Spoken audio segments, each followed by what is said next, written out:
my name is Bailey, and we're the student at Student Voice. Student Voice is a group of students who have proven to be leaders in the classroom.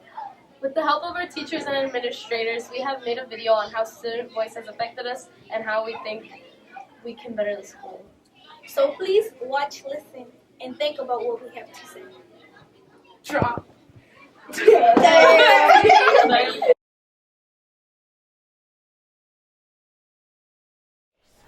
So to me, I think a positive relationship between students and teachers is when both students and teachers realize that there's so much more than the label of student and teacher. So students and teachers both acknowledge that they have lives outside of the school building and they get to know each other on a more personal level. Because I think that's really the only way that you get to that point where you can have honest conversations and have that mutual respect. Hi, my name is Amari and I'm in 6th grade. I think that a positive student and teacher relationship is when the student and teacher are like friends, but this teacher treats the student like they should and the student treats the teacher like they should. No one is overpowering the other and it's a good relationship. I think it's where you can go one-on-one without it being awkward and without it like being the student being scared to talk to the teacher, because like most like first impressions on teachers like, well, I'm scared because she's my teacher, but I don't think it's supposed to be that way with student teachers.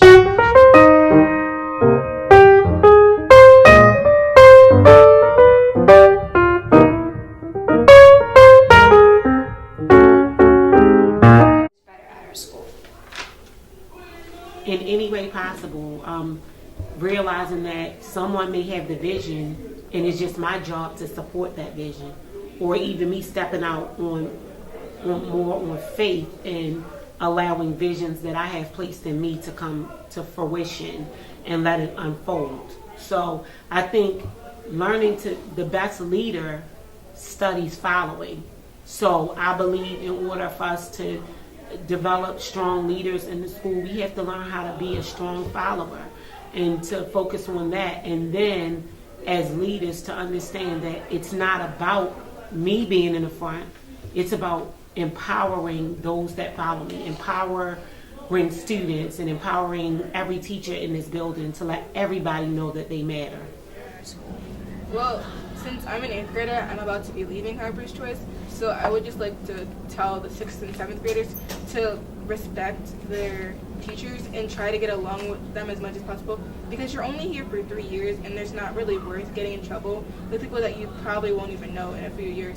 So just like try to respect everyone, and if you can't do that, then just keep it to yourself and don't talk to them. Try to, if you don't like someone, it's easier to ignore them and then start problems in the middle of the class, because that's distracting you and the other person from learning, and it also stops the people in the class from learning. One way I can work with others to make things better at our school is probably understanding where they come from a little more, just so I can understand why they might do things, or why they might be having trouble.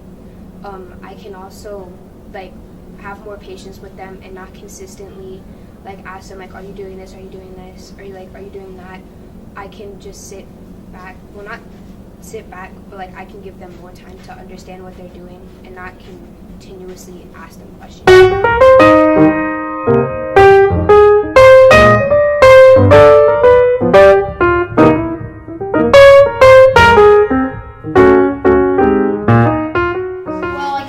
The opinion of a lot of other 6th graders, 7th graders, and 8th graders, and teachers too. I all got to see the sides of different people and how they all interacted to solve the school's problems. I gained an understanding of how students truly feel about the dynamic and cultural breakdown in our school. Well, I got to see a lot of different perspectives of the school and see how other people felt about different rules. And also I get to learn about other people who I may have never interacted with. I got to meet a lot of other students that I wouldn't usually meet and have some experiences that like really helped myself by like getting to like talk to other people and like learn kind of like what went on there like with them at school, and then like compare to myself in ways that we can improve our community here.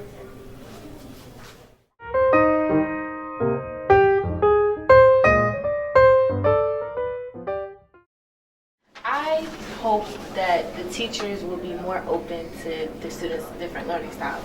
And I feel like that's not addressed enough because me personally, I'm a visual learner. I like to see things and then get it explained so I can figure it out for myself.